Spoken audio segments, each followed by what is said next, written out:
Today I am back in South Beach in the South of 5th neighborhood.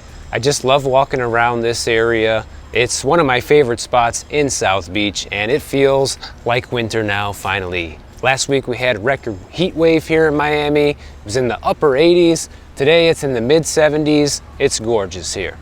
And one of the best things about doing these real estate videos almost daily is we're able to track how quickly things are changing. People were getting really good deals on homes they bought back in, like, let's say early 2020 or really all of 2020. Still, home prices were pretty low and interest rates were also very low, and those buyers really got some good deals back in those days. It seemed like everybody wanted to be a home buyer then. And the interesting thing is that wasn't that long ago. And now things have kind of totally shifted to the opposite end of the spectrum, because in a recent report, it shows that new homeowners, people who bought, say, in the last 1 or 2 years in 2021 or 2022, once home prices started getting a lot more expensive, those people are now basically paying more than most renters are paying across the country. Specifically in the southern portion of the US, which is a very popular spot that a lot of people move to. According to some recent US Census Bureau data, they were comparing what people are paying in rent in the southern portion of the country versus what people's mortgage payments are. And they also assume people put a 20% down payment to come up with these figures too, by the way, which I think is kind of flawed in itself, because I would say the majority of home buyers do not put 20% down, especially when buying a single family home. In my experience, most home buyers don't put more than 5 or 10% down when buying a single family home, but let's run with this anyways. So according to this information, the median asking rent has increased 24% since the beginning of 2020. Sounds like a lot, right? But the median mortgage payment has risen 81% in that same time period. This is going back to what I was just saying at the beginning of this video. During that time, at the beginning of 2020, median mortgage payments here in the South were about $733 a month, whereas the median rent was about $1,042 a month. So it was actually quite a bit cheaper to buy versus rent for a good chunk of 2020. And anybody who bought during that time probably had a really good deal. But now the tables are totally turning, because even though the median rental price is up to $1,300 a month right now, the mortgage payment is up to $1,329. And you might say, well, that's not a huge difference, but that's only the mortgage payment, okay? When you pay rent, that's all you need to pay. Maybe you pay your electric bill and your internet bill, that's probably it.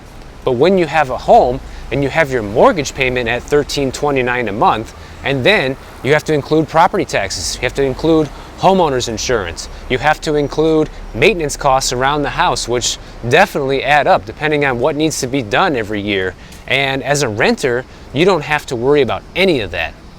And now that these dynamics have shifted, more and more people are turning to renting again, which makes a lot of sense, because not only is it more affordable again, but also it provides people flexibility to take that wait and see approach that a lot of us have been talking about here on the channel, where, hey, these prices are too high, I don't feel comfortable buying at this price, or I just flat out can't afford it, but hey, the rent's going down where I live, so let's rent for a year and see where this goes. But of course, this story was written by the Florida Realtor Association, and they kind of use this as an argument to try to get buyers back in the game, saying, hey, well, even though rent's a little bit cheaper, you're not gaining equity in the property, you're not taking advantage of the tax benefits of owning a home, you don't get the appreciation, blah, blah, blah, blah, blah. Which is all true. However, that's only part of the story that they're not telling you, because the other half of the story is, well, home expenses right now are sky high because everything's going up in cost. So, like I said before, you're going to have to pay for a lot more than just your rent, as well as the fact that you're likely to see little to no appreciation this year. In fact, depending on where you are, you're very likely to see the value of your home decline rather than go up in value. And that's why I always tell people time and time again that you have to look at the long term when you're buying real estate, guys. Like, if you're a flipper, that's one thing, but really, if you're going to be living in a house, you need to be looking at living in that house for at least 7 to 10 years if you really want to come out ahead on this thing. I guess the electric leaf blowers are just as annoying as the gas ones, really. And by the way, one of the other arguments that they use in here, saying that it's still better to own than it is to rent, because like I said, this is a real estate article written by the Florida Association of Realtors, so it's in their best interest, just like Redfin and everybody else, people keep purchasing homes, that ownership provides price stability that renting does not. Well, maybe not. It depends, guys, because sure, your mortgage payment will never change if you have a 30-year fix or 15-year fix, whatever you got. But just because the mortgage payment doesn't change doesn't mean that your payment's not going to go up. In fact, it can go up dramatically because property taxes go up, because the cost of insurance goes up. If you have a condo or a townhouse, HOA dues can go up. And also, even though your rent is subject to go up every year, renting also gives you flexibility. So if you're not happy with the new rate that your landlord wants to charge you, no problem. Move out, go somewhere else. It's pretty much that simple. And when you're a homeowner, you don't have that luxury. So you can't just pick up and move. You have to figure out, am I going to sell this house? Am I going to rent it? Can I even afford to rent it? Do I want to be a landlord? If I sell it, am I going to be taking a loss? There's so many other things to consider when you're selling versus just renting and moving on. I've definitely seen a few of you in the comments before telling me how you'll never want to buy another house again, you're perfectly happy renting, you have a good price, and things change, you'll just move. And if you're a nomadic type of person, you don't have a lot of anchors tying you down in life, I think that's a pretty good mantra to have right now, considering rents are on the decline. And in real estate markets where home prices really start coming down, which we're already seeing, those areas are going to be fantastic places to also pick up a good rental deal as well, because when the housing market starts suffering in general, it brings rent prices down. So this is good news for everybody, whether you're a buyer or a renter. So as usual, the Realtor Association's just pushing the fact that, owning in the long run is always better than renting. Well, not always, guys. It depends on your individual lifestyle. Just like I tell you, it depends whether or not you should buy this year. Is this going to be the best time in history ever to buy? No. But some of you might be faced with the decision, do I keep renting or do I buy? And in some of your instances that you've told me about, it's actually cheaper to buy still, depending on where you're at. And if that's the case, it might still be a good idea to buy. So everyone's situation is unique. Oh, and by the way, remember the other day when we talked about how we have a record amount of people taking out HELOC loans? Well, congratulations to everybody that just did that, because the average rate for the 10-year HELOC has risen to about 7.56%, which is the highest it's been in over a year. And now the 20-year HELOC rate is at 7.8%.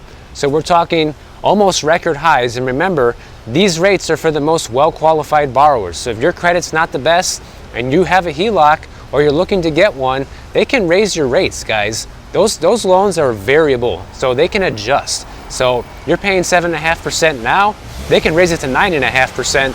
You have no choice but to pay. So just remember that. Now I have this really juicy story out of Miami for you guys today that I think is both funny and infuriating at the same time, but I'm glad this person was caught. And it has to do with PPP fraud. And it's something we don't talk about enough on the channel because basically there's not that much news about it, but every once in a while you see a story about what's going to be happening with this because so much of this money was stolen. And turns out in Miami, we had a luxury real estate agent just get indicted for fraudulently stealing PPP funds. And to me, when I read that, I just had to laugh, guys, because check this out. This woman stole $381,000 in PPP money, right? And you know what she used it for? First of all, let's think about what it was supposed to be used for. It's supposed to be used for staying in business. It's supposed to be used for meeting payroll requirements for your company while you're closed down and you can't operate, things like that. That's what it was supposed to be used for, right? Well, this woman used it for buying a new Bentley. She also did a bunch of cosmetic surgery. She also rented a luxury apartment. And this woman has done a lot of luxury deals here in Miami. And You think that when you're dealing with these prestigious people, even the company she works for is called Prestige Empire Realty. Ooh, how fancy. And you think when you're dealing with someone like that, you're dealing with professionals? No.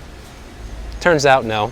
It turns out just the Bentley lease payment alone was like $3,000 a month. But have no fear, the justice system has stepped in, and now she has been indicted on 2 counts of money laundering, 7 counts of wire fraud, and 1 count of aggravated identity theft. If she's convicted, she could face up to 20 years in prison. So obviously this woman definitely deserves to spend a bunch of time in prison for stealing all this money. But my thing is like, okay, what happens to it now, guys? Because we're paying for all this right now in the form of higher taxes and inflation eating up everybody's wallet now, because all this money was printed and sent out to people like this. But what happens to that 380 grand? Are we ever gonna get that back? Is that ever gonna find its way back into the pockets of taxpayers? Because to me, that's where the real justice is served. This woman can spend 20 years behind bars, but guess what? We're all paying for that too. So, you know, in the end, we all get screwed no matter what happens with this. And to me, that's the most frustrating part, which is why I said it's funny and infuriating at the same time. Because it's funny that she was caught, but it's also infuriating because, once again, the taxpayers are going to be footing the bill on this because the money's been stolen. It's gone, you know? If she blew it all on rent and the Bentley payment and getting needles stuck in her face and you know what else, then we're not getting that money back. I don't know. Let me know what you guys think about this. And this is just one instance, right? You know, last year they convicted another guy for stealing $900,000 worth of PPP funds right here in South Florida. And it's just amazing how much fraud there is here. And I just hope all these people get caught and get what they deserve, because we're all paying for this right now and it's not right. So I don't even know how somebody like this could even get off. You know, I'm sure she's probably not going to get the whole 20 years, but she definitely needs to do some serious time. And it just makes you wonder and look, like all these crazy expensive houses that we pass by all the time on the walks and how much everything costs. It's like, how much of this was actually bought with stolen PPP money? Because you've seen how much prices have gone up here. I mean, I've showed you guys time and time again, houses that sold for $500,000-$600,000 back in 2017 are now trading for 1.6 million. I mean, that's not normal under any circumstances. So to me, all this was probably stolen, and this whole problem has been exacerbated by this PPP fraud issue. I just hope more of these people get caught. Another funny little antidote that I got right here out of South Florida today was from my own experience. I got another email today from a mortgage lender talking about how they're going to be having a lunch this Thursday with a developer that's selling brand new townhomes. And so basically what they're trying to do here is woo people in by coming in like, hey, have lunch with us. These new townhouses are starting at $699,000. The developer and the sales team is going to be there to answer all of your questions regarding the project. And also the developer will be offering a credit or a 2-1 buy down for buyers financing with them. Then they just go on to say these units won't last, which is just a huge joke to me, guys. First of all, $700K, how many people can afford that right off the bat, right? Already that price is out like what, 90% of buyers out there? The next thing is they put in there that, oh, these units won't last. Oh, really? Well, why do you guys need to have a whole big lunch presentation trying to convince everybody that this is a good deal? You know, one of the funny sayings I also learned from the Rich Dad radio that I listen to all the time is, the better the brochure, the worse the deal. And that's exactly what this sounds like to me. As soon as I saw this email, it instantly made me think of that saying where they have to put together this whole presentation convincing everybody why this is a good deal right now.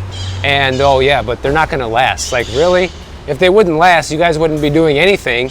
They would already be gone. You know what I mean? Now the last thing, which is probably the most disgusting story that we've talked about in a while, is about all of these younger people that are still living at home with mom and dad, but not because they can't afford their own place to live, but because they want to enjoy the finer things in life.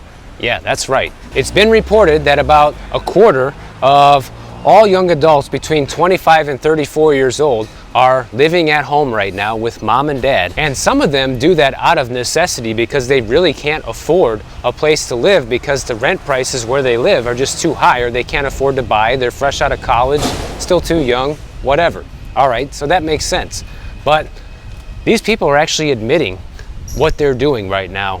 And they're not staying home because of affordability issues, guys. They're staying home because they can do things like go on cruises, take vacations, buy luxury items. In fact, I'll give you a couple examples of this. The first girl that they had in this story, the rent prices in her area started $18.75 a month and up, okay? And that's over in Stamford, Connecticut. She recently bought a $5,500 Chanel handbag. I mean, right off the bat, that just like shake my head like this is the dumbest thing I've ever heard. Okay? And ladies, I know you like to have these things, but when you're getting it at the expense of your hardworking parents while they're out putting food on the table and keeping a roof over your head, but you just get to go, you know, jack off and have, you know, a Chanel bag at the expense of that, to me is just totally wrong. Oh, and she also spent $1,700 on a Balmain jacket. I don't know anything about fashion. I have no idea what that is, but it's expensive. She spent $1,200 on a weekend trip down here to Miami, $200 on a dress, 35 grand on a brand new Kia, as well as 450 bucks on a brand new pair of shoes. And she says, oh, I love living at my parents' house. It's just nice to have the freedom to not pay rent. And she says, in my opinion, I'm not spending money like crazy, but she's buying what she sees as investments in her wardrobe and life, something she never would have been able to do if she was tossing thousands towards rent each month. Yeah, no kidding. You're not living in the real world, honey. All right, that's the reality. Because people who live in the real world don't have the luxury of going out and blowing all this money on things that are not investments, by the way. These are all depreciating assets. Nothing that you bought that I heard is ever going to give you any sort of return on investment. So you can't even call those investments. It's just a waste of money, really, is what it is. Even the car, guys, yeah, does it take you places? But no one buys a car and turns around and sells it for more than they paid for, unless it's some kind of classic or rare car. But when you're talking just a regular Kia, no one's flipping that and making money, okay? And funny enough, the girl number 2 from this story actually lives in Stamford, Connecticut with her parents as well, which is kind of a coincidence. I guess people up there, this is what they do now. They just subsidize their children's lifestyle while they have to go to work every day.